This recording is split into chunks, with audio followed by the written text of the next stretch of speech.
ओम brim Brihaspati नमः। आप सभी का हार्दिक स्वागत है आपके अपने चैनल कृष्ण सखी स्टोरीज पर। आज की इस वीडियो में मैं आपको संपूर्ण बृहस्पति व्रत कथा सुनाऊंगी, बृहस्पति चालीसा पाठ और बृहस्पति भगवान की आरती सुनाऊंगी। तो आइए पूर्ण भक्ति भाव और श्रद्धा के साथ बृहस्पति भगवान की कथा का श्रवण करते हैं। प्रेम से बोलिए बृहस्पति भगवान की जय। एक समय की बात है, भारतवर्ष में एक राजा राज्य किया करता था। वह बड़ा ही प्रतापी और दानी राजा था। वह प्रतिदिन मंदिर में दर्शन करने जाता और ब्राह्मण गुरुओं की सेवा किया करता था। उसके द्वार से कोई भी मांगने वाला निराश नहीं लौटता था और वह प्रत्येक गुरुवार को भगवान बृहस्पति जी का व्रत करता और पूजन किया करता था। हर दिन वह गरीबों की सहायता करता। परंतु यह बात उसकी रानी को अच्छी नहीं लगती थी। ना तो वह व्रत किया करती थी और ना ही किसी को पैसा दान में दिया करती थी और राजा को भी ऐसा करने से सदैव मना किया करती थी। एक समय की बात है, जब राजा शिकार खेलने वन को गए थे तो घर पर रानी और केवल दासी ही थी। उस समय भगवान गुरु बृहस्पति एक साधु का रूप धारण कर राजा के द्वार पर भिक्षा मांगने आए। रानी से भिक्षा मांगी तो वह कहने लगे, हे साधु महाराज, मैं इस दान पुण्य से तंग आ गई हूँ। मेरे से घर का ही कार्य समाप्त नहीं होता तो मैं ये दान पुण्य किस प्रकार कर पाऊंगी। इस कार्य के लिए तो मेरे केवल पति देव ही बहुत है। अब आप इस प्रकार की कृपा कीजिए कि मेरा सारा धन नष्ट हो जाए और मैं आराम से रह सकूं। तब साधु के वेश में बृहस्पति भगवान बोले, हे देवी, तुम तो बड़ी विचित्र हो। संतान और धन से भला कोई दुखी होता है? इसको तो सभी चाहते हैं। पापी भी पुत्र और धन की इच्छा करता है। अगर तुम्हारे पास धन अधिक है तो तुम भूखे मनुष्यों को भोजन कराओ, प्याऊ लगवाओ, ब्राह्मणों को दान दो, कुआं, तालाब, बावड़ी, बाग, बगीचे आदि का निर्माण करो, निर्धन मनुष्यों की कुंवारी कन्याओं का विवाह कराओ, धर्म आदि कार्यों में धन खर्च करो। इस प्रकार के कार्यों से तुम्हारे कुल का और तुम्हारा नाम परलोक में सार्थक होगा और तुम्हें स्वर्ग की प्राप्ति होगी। परंतु इन सब बातों का रानी पर कोई प्रभाव न पड़ा।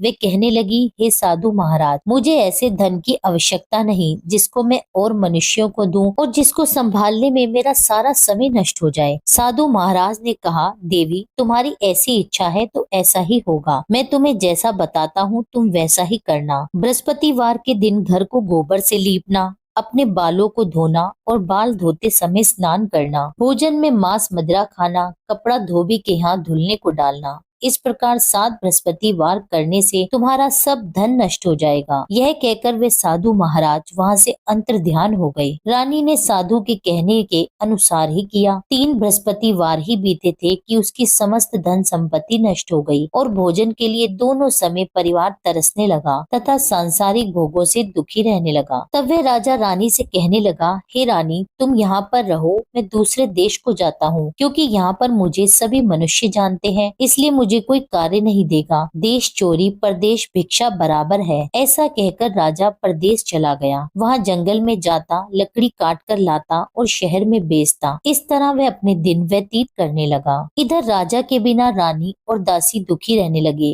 किसी दिन भोजन मिलता और किसी दिन जल पीकर ही रह जाती। एक समय रानी और दासी को 7 दिन बिना भोजन के व्यतीत हो गए तो रानी ने अपनी दासी से कहा, दासी, यहाँ पास के ही नगर में मेरी बहन रहती है। वह बड़ी धनवान है, तू उसके पास जा और वहाँ से 5 सेर भेजर मांग कर ला, जिससे कुछ समय के लिए हमारा गुजारा हो जाएगा। इस प्रकार रानी की आज्ञा मानकर दासी रानी की बहन के पास गई। उस समय रानी की बहन पूजन कर रही थी, क्योंकि उस रोज बृहस्पतिवार का दिन था। जब दासी ने रानी की बहन को देखा तब उससे बोली, हे रानी, मुझे तुम्हारी बहन ने भेजा है, मुझे 5 सेर भेजर दे दो। इस प्रकार दासी ने कई बार कहा, परंतु रानी ने कोई उत्तर नहीं दिया, क्योंकि उस समय वह बृहस्पतिवार की कथा सुन रही थी। इस प्रकार जब दासी को किसी भी प्रकार का कोई उत्तर नहीं मिला तो वह बहुत दुखी हो गई और दुखी मन से रानी के पास लौट आई और कहने लगी, रानी, आपकी बहन तो बहुत धनी है, परंतु वे छोटे लोगों से बात नहीं करती। मैंने उन्हें कई बार कहा तो उन्होंने कोई उत्तर नहीं दिया तो मैं वापस चली आई। रानी बोली, हे दासी, उसका कोई दोष नहीं है। जब बुरे दिन आते हैं तब कोई सहारा नहीं देता। अच्छे बुरे का पता विपत्ति में ही लगता है। जो ईश्वर की इच्छा होगी वही होगा, यह सब हमारे भाग्य का दोष है। इधर उस रानी की बहन ने सोचा कि मेरी बहन की दासी आई थी, किंतु मैं तो उससे कुछ बोली नहीं, इससे तो वह बहुत दुखी हुई होगी। यह सोच कथा को सुन और विष्णु भगवान का पूजन समाप्त कर वह रानी अपनी बहन के घर चल दी और आकर अपनी बहन से कहने लगी, हे बहन, मैं बृहस्पतिवार का व्रत कर रही थी। जब तुम्हारी दासी आई थी तब मैं कथा सुन रही थी, और जब कथा सुनते हैं तब ना तो उठते हैं और ना ही बोलते हैं, इसलिए मैं नहीं बोली। कहो दासी क्यों आई थी? रानी बोली, हे बहन, हमारे घर अनाज नहीं था, वैसे तुमसे कोई बात कहाँ छिपी है, इस कारण मैंने दासी को तुमसे 5 सेर भेजर मांगने के लिए भेजा था। रानी की बहन बोली, बृहस्पति भगवान सबकी मनोकामना पूर्ण करते हैं, देखो शायद तुम्हारे घर में अनाज रखा हो। इस प्रकार का वचन जब रानी ने सुना तो घर के अंदर गई और वहाँ उसे एक घड़ा भेजर का भरा मिल गया। तब वे रानी और बांदी बहुत खुश हुई। दासी कहने लगी, हे रानी, देखो वैसे हमको जब भोजन नहीं मिलता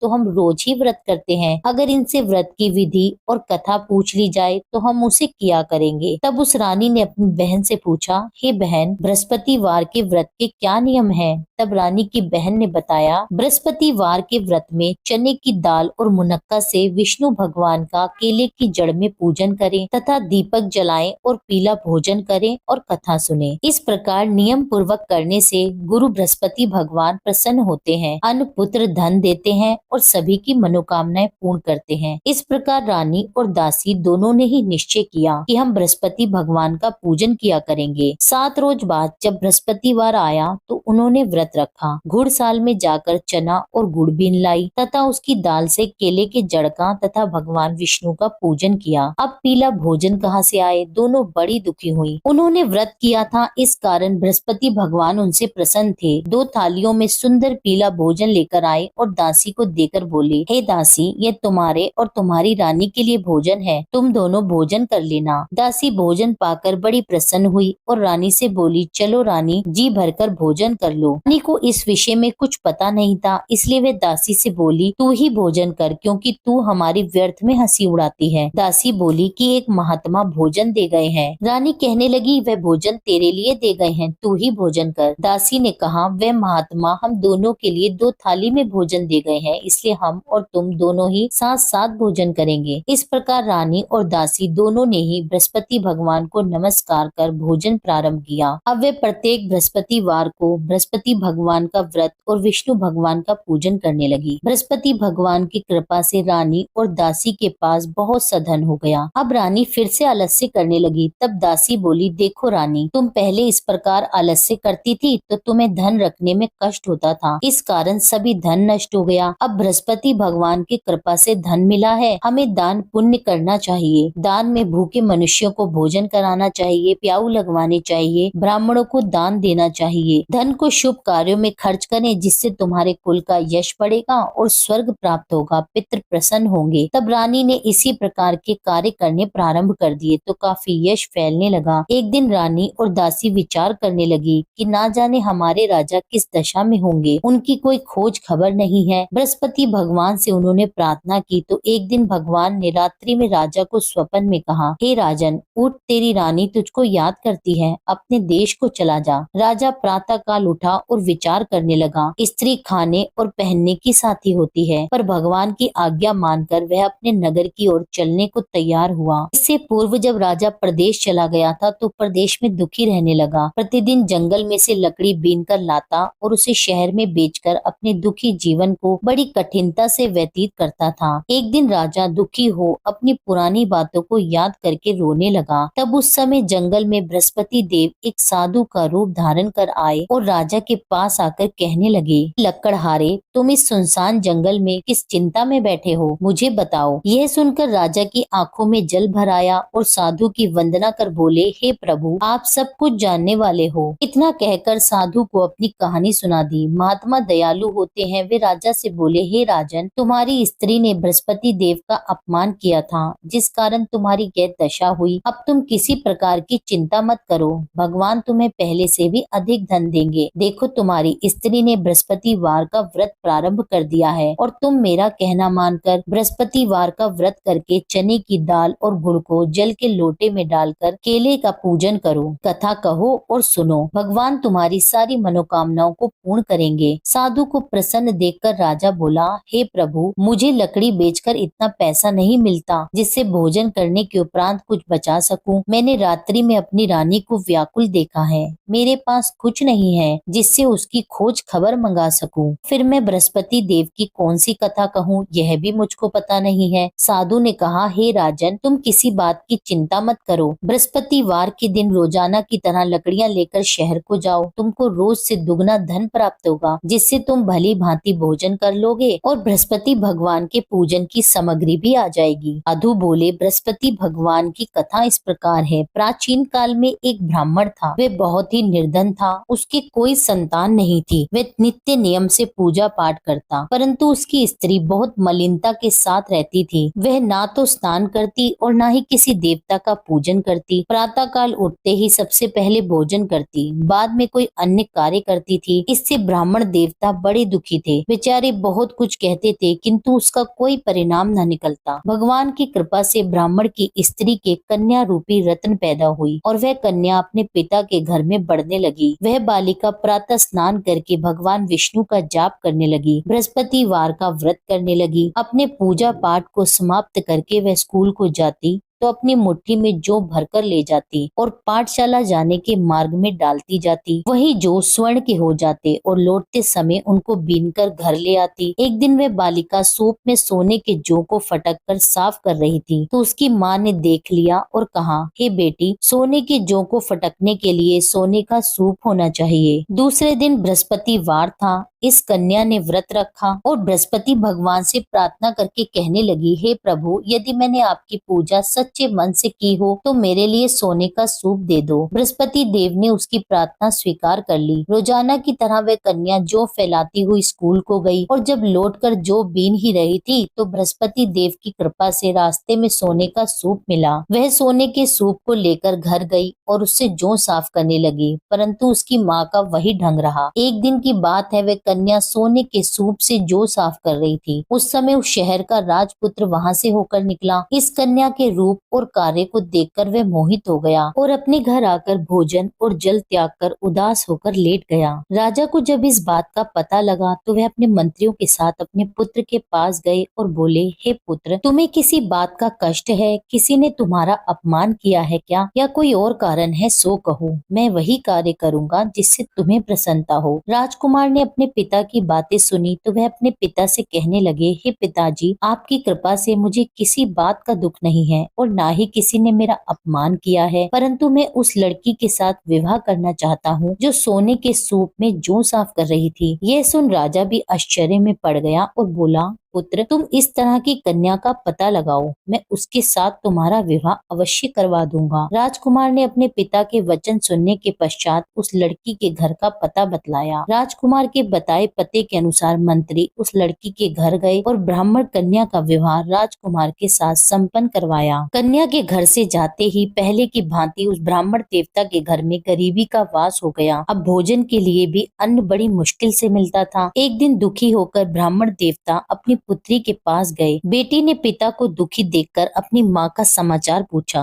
तब ब्राह्मण ने सारा हाल कह सुनाया। कन्या ने बहुत सा धन देकर अपने पिता को विदा किया। इस तरह ब्राह्मण का कुछ समय सुख पूर्वक व्यतीत हो गया। कुछ दिन बाद फिर से वही हाल हो गया। ब्राह्मण फिर से अपनी कन्या के यहाँ आया और सभी हाल उससे कहा तो लड़की बोली, हे पिताजी, आप माता जी को यहाँ पर ले आइए, मैं उन्हें विधि बता दूंगी जिससे आपकी गरीबी दूर हो जाएगी। वह ब्राह्मण देवता अपनी स्त्री को साथ लेकर बेटी के घर पहुंचा तो पुत्री अपनी माँ को समझाने लगी, माँ तुम प्रातःकाल उठकर प्रथम स्नान करके भगवान विष्णु का पूजन करो, तुम्हारी सब दरिद्रता दूर हो जाएगी। परंतु उसकी माँ ने उसकी एक बात नहीं मानी और प्रातःकाल उठकर अपनी पुत्री और बच्चों का जूठन खा लेती थी। एक दिन उसकी पुत्री को बहुत क्रोध आ गया और एक रात कोठरी से सभी सामान निकाल दिया और उसमें अपनी माँ को बंद कर दिया। प्रातःकाल उस कोठरी में से माँ को निकाला और स्नान करा के पूजा पाठ करवाया तो उसकी माँ की बुद्धि ठीक हो गई। फिर प्रत्येक बृहस्पतिवार को वह व्रत रखने लगी। बृहस्पति व्रत के प्रभाव से उसकी माँ बहुत धनवान हो गई, पुत्रवती हो गई और बृहस्पति देव जी की कृपा से स्वर्ग को प्राप्त हुई और वह ब्राह्मण भी सुख पूर्वक इस लोक से सुख भोग कर स्वर्ग को प्राप्त हुए। इस तरह कहानी कहकर साधु देवता वहाँ से अंतर्ध्यान हो गए। धीरे धीरे अब समय व्यतीत होने लगा। फिर बृहस्पतिवार का दिन आया तो राजा जंगल से लकड़ी काट कर किसी शहर में बेचने गया। उसे उस दिन और दिनों की अपेक्षा अधिक धन मिला। राजा चना गुड़ आदि लाकर बृहस्पतिवार का व्रत करने लगा। उस दिन से उसके सभी क्लेश दूर हो गए। परंतु जब दोबारा बृहस्पतिवार आया तो वह व्रत करना भूल गया। इस कारण बृहस्पति भगवान नाराज हो गए। उसी दिन उस नगर के राजा ने विशाल यज्ञ का आयोजन किया था और शहर में यह घोषणा करवा दी कि कोई भी मनुष्य अपने घर में ना तो भोजन बनाए और न आग जलाए, समस्त लोग मेरे यहाँ ही भोजन करें। इस आज्ञा को जो नहीं मानेगा उसको फांसी की सजा दी जाएगी। इस तरह की घोषणा संपूर्ण नगर में करवा दी गई। राजा की आज्ञा अनुसार शहर के सभी लोग भोजन करने आए, लेकिन लकड़हारा कुछ देर से पहुंचा, इसलिए राजा उसको अपने साथ घर लिवा ले गया और ले जाकर भोजन करा ही रहा था तो रानी की दृष्टि उस खूंटी पर पड़ी जिस पर उसने अपना हार लटका रखा था। उसे वहाँ पर हार दिखाई नहीं दिया तो रानी ने हार की चोरी के अपराध में लकड़हारे को पुलिस बुलवाकर उसे जेल खाने में डलवा दिया। अब राजा जेल खाने में गया तो बहुत दुखी होकर विचार करने लगा, न जाने कौन से पूर्व जन्म के कर्म है जिसके कारण मुझे ऐसा दुख प्राप्त हो रहा है। फिर राजा उसी साधु को याद करने लगा जो जंगल में मिला था। उसी समय तत्काल बृहस्पति देव साधु के रूप में प्रकट हो गए और उसकी दशा को देखकर कहने लगे, अरे मूर्ख, तूने बृहस्पति देवता की कथा नहीं की, इस कारण तुझे दुख प्राप्त हुआ है। अब तू चिंता मत कर, बृहस्पतिवार के दिन जेल खाने के दरवाजे पर तुझे 4 पैसे पड़े मिलेंगे, उससे तू बृहस्पति देव की पूजा करना, तेरे सभी कष्ट दूर हो जाएंगे। बृहस्पतिवार के रोज उसे 4 पैसे पड़े मिले। राजा ने उसी पैसों की सहायता से अपना व्रत और पूजन किया। उसी रात्रि को जब राजा सो रहा था तो बृहस्पति देव ने राजा को स्वप्न में कहा, हे राजन, तुमने जिस आदमी को जेल खाने में हार की चोरी के अपराध में बंद कर रखा है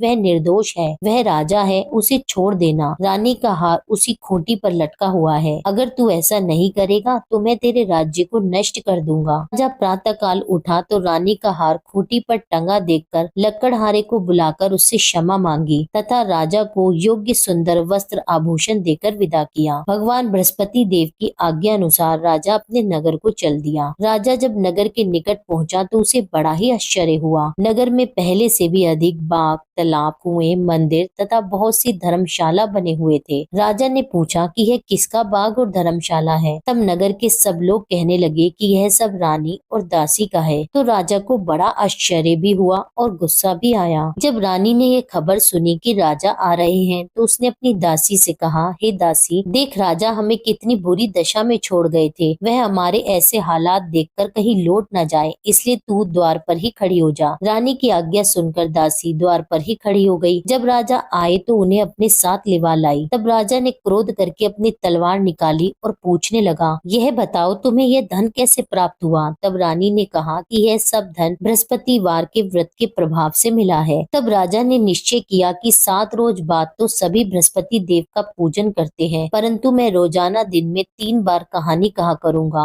और रोज व्रत किया करूंगा। अब हर समय राजा के दुपट्टे में चने की दाल बंधी रहती तथा दिन में 3 बार कहानी कहता। एक रोज राजा ने विचार किया कि चलो अपनी बहन के यहाँ आवे। इस तरह निश्चय कर राजा घोड़े पर सवार हो अपनी बहन के यहाँ जाने लगा। मार्ग में उसने देखा कि कुछ आदमी एक मुर्दे को लिए जा रहे हैं, तो उन्हें रोक कर राजा कहने लगा, भाइयों, मेरी बृहस्पतिवार की कथा सुन लो। वे बोले, लो, हमारा तो आदमी मर गया है और इसको अपनी कथा की पड़ी है। परंतु कुछ आदमी बोले, अच्छा कहो, हम तुम्हारी कथा भी सुनेंगे। राजा ने दाल निकाली और जब आधी ही कथा हुई थी कि की मुर्दा हिलने लगा और जब कथा समाप्त हुई तो राम राम कहकर वह मनुष्य खड़ा हो गया। आगे मार्ग में उसे एक किसान खेत में हल चलाता हुआ मिला। राजा ने उसे देखा और उससे बोला, अरे भाइयों, तुम मेरी बृहस्पतिवार की कथा सुन लो। किसान बोला, जब तक मैं तुम्हारी कथा सुनूंगा तब तक तो 4 हरिया जोत लूंगा, जा अपनी कथा किसी और को सुनाना। इस तरह राजा आगे चलने लगा।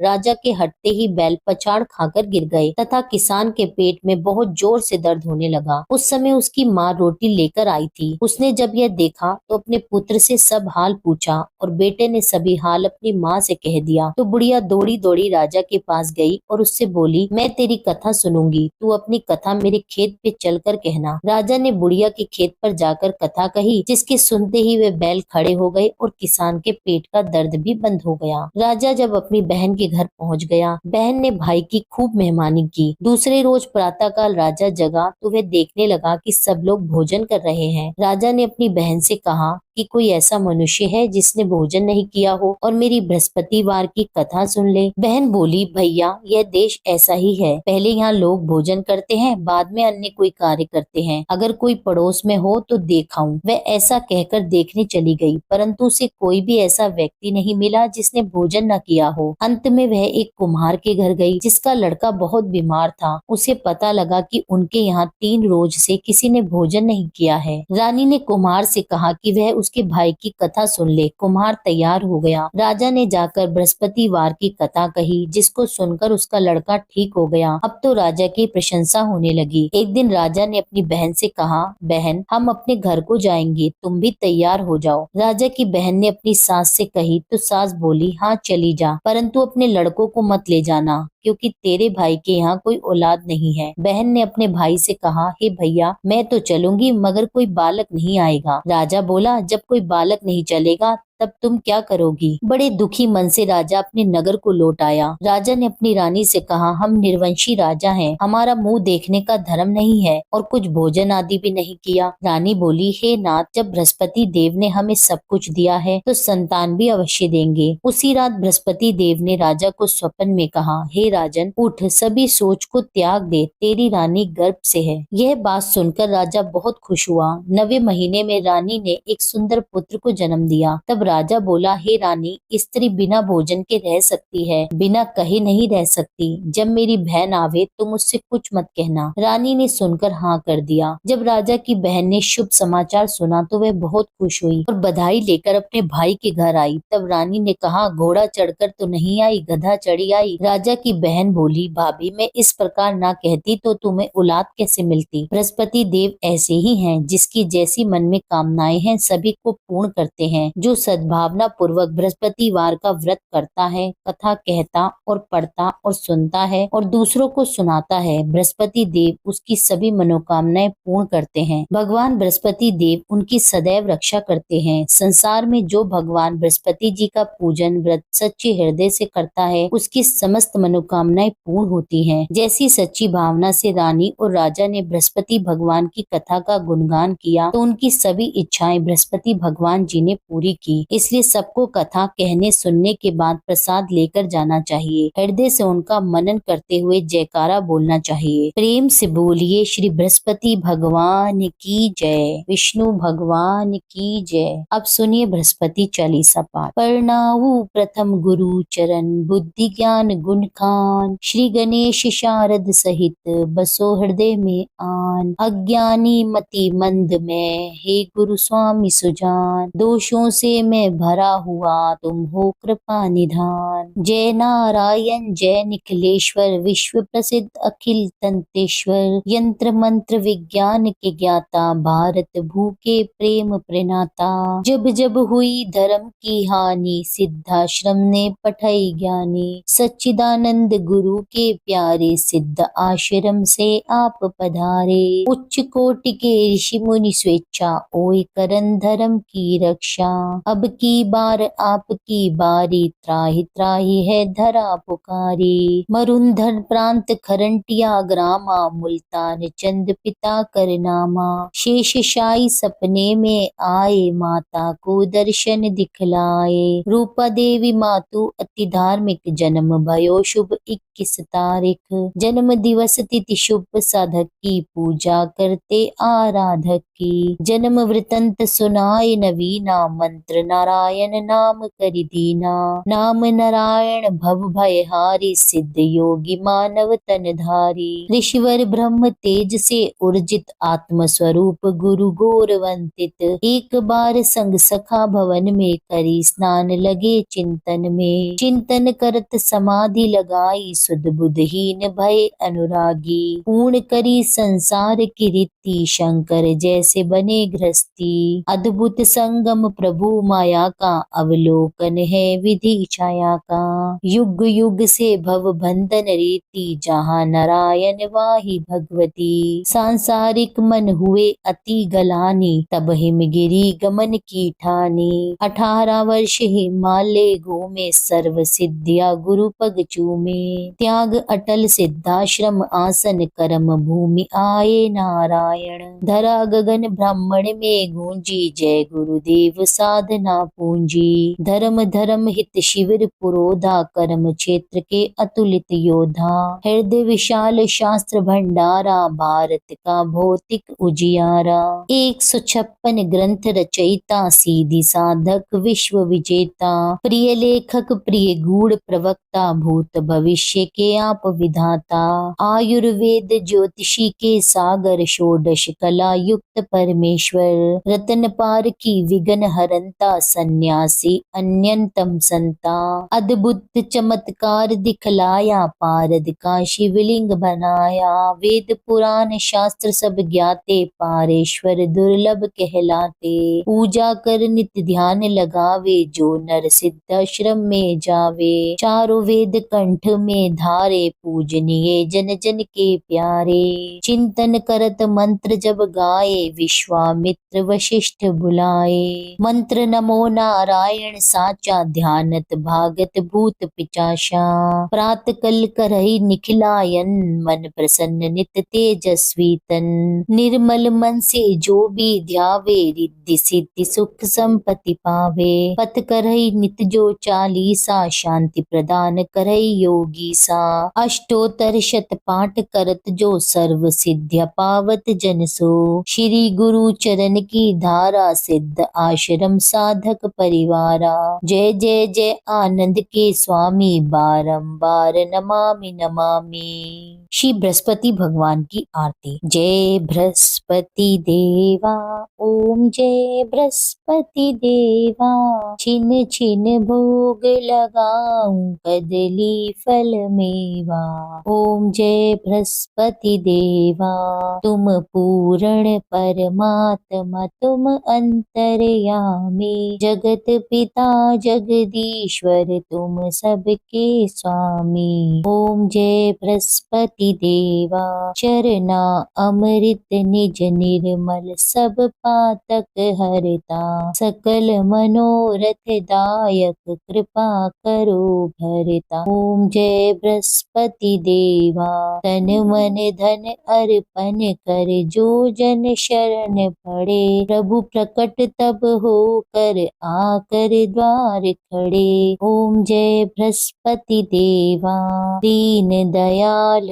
दयानिधि, भक्तन हितकारी। पाप दोष सब हरता, भव बंधन हारी। ओम जय बृहस्पति देवा, सकल मनोरथ दायक, सब संशय तारी। विष विकार मिटाओ, संतन सुखकारी। ओम जय बृहस्पति देवा, जो कोई आरती तेरी प्रेम सहित गावे। जेठानन आनंद कर, सो निश्चय पावे। ओम जय बृहस्पति देवा, जय बृहस्पति देवा। स्वामी जय बृहस्पति देवा, छिन छिन भोग लगाऊं, कदली फल मेवा। ओम जय बृहस्पति देवा। आशा करती हूँ यह वीडियो आपको पसंद आई होगी। कथा आपको पसंद आई हो, वीडियो अच्छी लगी हो तो वीडियो को लाइक जरूर करें, वीडियो पर कमेंट करें, भगवान बृहस्पति देव की जय लिखिए और जिन भी लोगों ने अभी तक मेरे चैनल को सब्सक्राइब ना किया हो उनसे मेरा अनुरोध है कि चैनल को सब्सक्राइब कर लें। मिलती हूँ आपसे एक अगली वीडियो में, जब तक के लिए जय श्री राधे।